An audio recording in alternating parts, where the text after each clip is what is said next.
Hello, David. Thanks for joining us for Coffee with Switzer. Peter, great to be here, and of course you and I go back a long way. We sure do, we sure do. In fact, I always say to people, you know, if you think that CEOs of banks don't work hard, I saw David Morgan going through his briefcase on Saturday mornings in between his son playing singles and doubles. Well, that's very good that you recall that. I hope you also recall the doubles match that we had I with your son. I do not remember that at all. You're too good for me. All right, why the book, David? So, I was initially torn about the book, Peter, but Ros, my wife, was very keen, and so was Oliver, the author. And I thought I had some maybe interesting stories to tell, maybe some lessons learned, or rather than lessons, at least what worked for me. And because when you make a lot of mistakes, they're the best learning experiences. And also just to put my hand up, Peter, for some causes that I believe in, most of all Australia. I think Australia's a much better country than sometimes our own countrymen give us credit for, and I've been out of the country for a total of 20 years in my adult life, so that's not lazy jingoism. I wanted to speak up for the Federal Treasury and the Australian Public Service. I wanted to speak up for an unfashionable cause, that is the banking industry, and not to say that we don't have to repair it, but let's do it in a way with the objectives in mind of a strong, profitable, ethical banking system, and largely to speak up for a cause of, call it corporate social responsibility if you like, about sustainability. So also those messages as well. Well, you know, obviously I'm thinking when I saw the book coming out, is it linked to your plans for the future? And I know you've got a close association with the Labor Party. You were very important to their reform process. You were Treasury Secretary? Deputy Secretary. Over that period of time. And, you know, there's a good chance they could win the election. Do you hope to be a guiding light for a future Labor government if it comes to pass? So, Peter, I also served John Howard faithfully, as well as Paul Keating. And we've got one politician in my family, Ros Kelly. That's enough. But I do want to be helpful, Peter. I served on Kevin Rudd's 2020 vision, the future of the economy. But I've done two inquiries for the Liberal government. On Joe Hockey, I was on his the Murray inquiry into the financial system. And I'm currently on a committee set up by Malcolm Turnbull to look at the future of the Australian public service. So I'm completely bipartisan, but if I can be helpful, I would like to be. Okay, so when you look at the potential Labor government, would you, if you were ever asked, give advice along the lines that there were powerful lessons that Labor showed under Hawke and Keating in terms of their ability to relate both to the union movement and to the business community and then bring them all together? Is that an important message for Bill Shorten, do you think? I think it is, Peter. I think that we do need another bout of reform. And the thing that Keating came to very early when he was in power, and Hawke, to be fair, was said, we want to be a long-term government. To be a long-term government, we need a good long-term economy. To be a good long-term economy, we need meaningful economic reform. And by the way, it wasn't in the ALP platform that they took to 1983.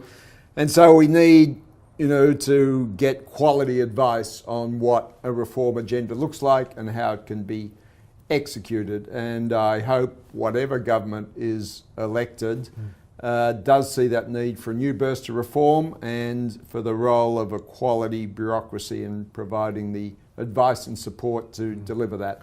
Yeah. Well, one last political type question, because I think it's important, because it seemed to me as a commentator at that period of time when Paul Keating and Hawke were in power and people like you were advising him, and Bernie Fraser and the like, that it seems to me what you promise from opposition and what you can achieve and what you're made to be seen that you should achieve becomes very different. I compare it to Transfiguration, which I don't know how good you are with the Bible, but I think the disciples were taken on top of a hill and basically shown something they'd never seen before. When they came down, they were more enlightened.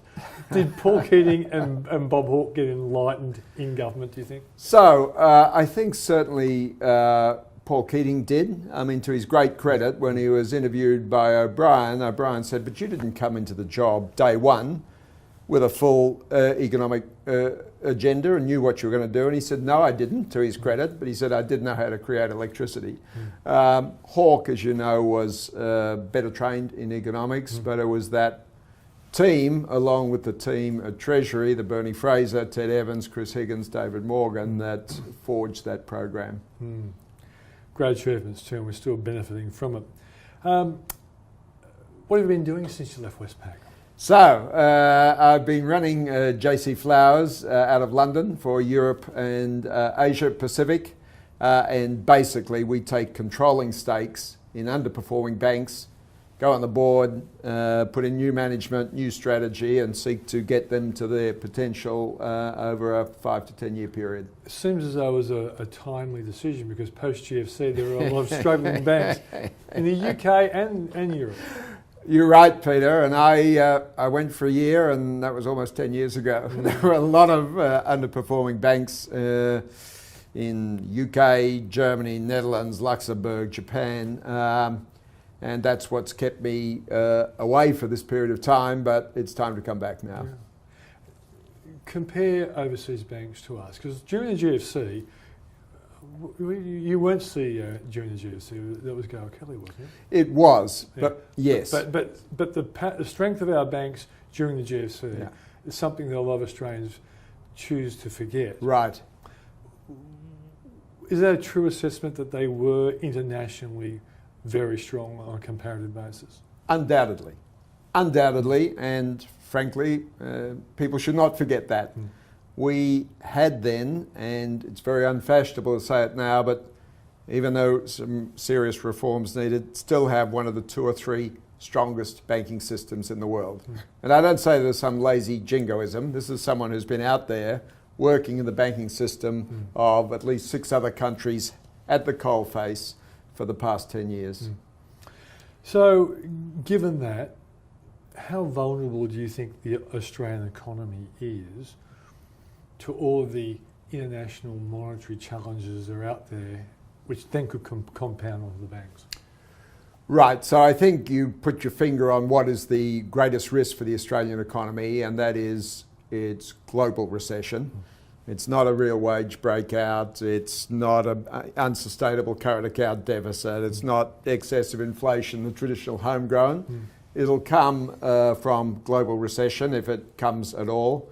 And again, I think our banking system is quite resilient to that, in better shape than most. And also, Peter, I think our economy is as well. I think we've got low government debt, we've got close to full employment, we've got low inflation, and we have fiscal space in terms of fiscal policy room and conventional monetary policy room that if it does hit, to give some stimulus from those sources. One area that you would have considered when you're in charge is the level of household debt and the implications on bank balance sheets. Yes. Do you think sometimes there's actually exaggerated, the size is big? Yes. Are we different in the sense that the Australians' commitment to paying back their loans is really important? but the history's been, we had quite high household debt levels for a long time. Right. Is it, even though it's a worrying issue to me, Yeah. I figure it's something we can get through. But what's your point of view? I share that point of view, and because we don't have deductibility of mortgage interest for owner-occupied housing, which I think is good tax policy, that is the debt that Australians will seek to pay off quickest. Yeah. It is the least tax efficient debt.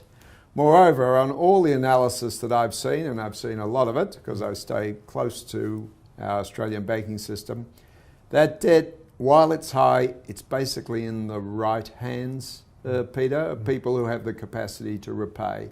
So I don't want to sound unduly complacent, but it is not something that I lose a lot of sleep over. What did you learn from the London School of Economics? Because one of your co-students would have been Mick Jagger of the Rolling Stones. Your homework's very good. Mick was spend more time at the bar and with very attractive women. That's where I would have liked to have spent it, but I had to do some work. Look, it was a truly world-class organisation, Peter. I I was accepted to Harvard and Chicago, as well as the LSE. They were the 3 top schools at that time. LSE gave me a more generous scholarship. Yeah. And I went there, and it confirmed my love of economics, the fact that economics works, that it is of real world relevance, and that it's a good vocation to follow, not as an academic, but out there with your hands on the levers of power, hoping to beneficially alter the economic fabric of your nation. And I think I was lucky enough to be able to do that. Most definitely. IMF days, what did you learn from that? Well, I learnt that I almost risked my life in West Africa, being accused of being a CIA agent and told to be. And were you? I was certainly not. I want to you're say an actor, you're a footballer. Yeah, but you could easily be a CIA agent. Of all things, I was not. I was told to be on the 2 o'clock plane because I'd uncovered corruption of the president. Oh, okay. So I guess I learnt, Peter, that ultimately these countries have to do it for themselves. I loved that time, and I loved advising countries, but I was an advisor, and I wanted to come back and have greater influence than I could just by mere advice, with more proximity to hands on the levers of power. And that's why I came back to Australia, and I think I was lucky enough to be able to do. You're a Melbourne boy. It must Yes. have been hard giving up the chance of playing for Richmond. Yes. So what was your decision process? Because I must confess, I played for the Eastern Suburbs Roosters up to Jersey Flag, and Wow. invited to play President Cup. I got an offer to do a Master of Commerce at UNSW. Yes. And I remember saying to my girlfriend, which became my wife, Maureen, Yes. that I was thinking about taking the football line. She Right. said, well, if you happen to play on the SCG, don't expect me to be in the crowd. Well, I think she understood I would not have made first grade. Right. So I would, you've had the same experience as me growing, when you grow up in Sydney or Melbourne, having your name on the Friday morning paper as being selected, and one of those things is making it, right? Yeah. And I was selected in the opening game of Richmond's 1972 side, which was runner-up that year, and I won it next 2 years, a really good side. And I'd love to say I did a really rational calculus and, really just made a far-sighted, it was a bit of a toss of a coin at the end. But it was an amateur game then as well. It wasn't was, largely, exactly. But looking myself firmly in the mirror, Peter, while I was selected in one of the great AFL sides of all time, frankly, I don't think I would have made it. And one of the things, my learnings of life is to do what you like and are good at, not what you love. And I loved Australian rules. Yeah.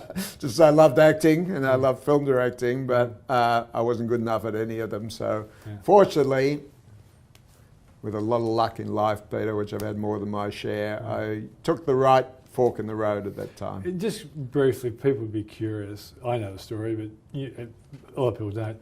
How did you end up in acting as a young child? Well, my mother was running a manageress of a photographic studio. A kid didn't turn up for a photographic commercial in the Australian Women's Weekly. She put her son forward. Yeah. Then I did television commercials. Then I did the Terrible 10 and the 10 Again television series. Then I starred in my own television series called The Magic Boomerang, still available on YouTube. I missed that one, I'm sorry. And then I acted in a feature film with Olivia Newton-John. But unfortunately, during it, my voice broke. And my only advantage as an actor was delayed puberty. So I ended up humming in the background. Oh, good God. I didn't know that part of the story. The Royal Commission, was it inevitable? And is it going to end up being a good thing for Australia? Right. I think it was inevitable, Peter, when you have 4 companies that are so large, our largest industry, 4 of our largest 6 companies, so much power, so much pervasiveness, and so I supported it. I thought it would be the circuit breaker that we needed. I think the recommendations are by and large sound. I don't think it certainly didn't do too little, but it didn't overreach itself either. And I think the banks will implement that, and I think it'll be a better system for it. David, you guys manage what you can measure. Yes. If you can't measure how unhappy your customer base is, yes. you kind of ignore it, don't you? Yes. So I think that's a good point, Peter. And, there was undoubtedly, post the GFC, inadequate attention on, more vulnerable customers, customer complaints, customers where the consequences were severe, undoubtedly. But as I say, I think this will be the circuit breaker. But in an ideal world, we would have got there more quickly. Okay. One last question. Being the suspicious person I am, there's two reasons why you might have come home. One might be that Ros told you she's sick and tired of living in London. The second one could be, and this is probably the more economically serious question, the condition of banks. Are they becoming more worrying for you? Therefore, it's a much tougher job to do what you've been doing in rescuing banks. I've really enjoyed what I've been doing, rescuing the banks, Peter. Really enjoyed it, and again, gravitating to that what you like and good at. But I do love this country, and I would like to give something back to it. On the question of my wife, I take all the big decisions in our household, except how many children we have, what religion they'll be, what country we live in. Apart from that, I'm in charge. Okay, right. But I guess I have access to. Do you think that the status of banks today are now better than, say, 5 years ago? So I can't speak for Australia because I've been out of the country 10 years. Certainly I can speak of Western Europe and Japan and the UK, and the answer to that is yes. David Morgan, thanks for joining us. Thanks, Peter. Nice to catch up again. David, thanks for joining us for a coffee with Switzer. My pleasure, Peter. Good luck.